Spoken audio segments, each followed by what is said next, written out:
Hi friends, ఇవాళ gulab pool recipe ఎలా చేయాలో చూద్దాం. ఫస్ట్ 2 కప్స్ ఆఫ్ మైదా తీసుకుందాం. Next 1 cup of rice flour బియ్యం పిండి తీసుకుంటున్నాం. దానికి 1.5 కప్ ఆఫ్ షుగర్ తీసుకుంటున్నాం. సో నెక్స్ట్ ఒక 2 ఎగ్స్ యాడ్ చేసుకోవాలి.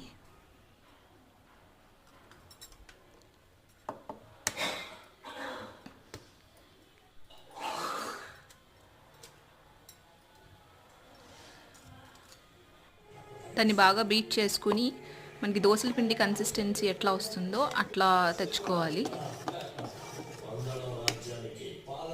సో వీడియోలో చూపిస్తున్న విధంగా. సో నెక్స్ట్ ఆ గులాబీ పూలు గుత్తులు ఉంటాయి కదా, దాన్ని తీసుకుని నూనెలో వేయాలి.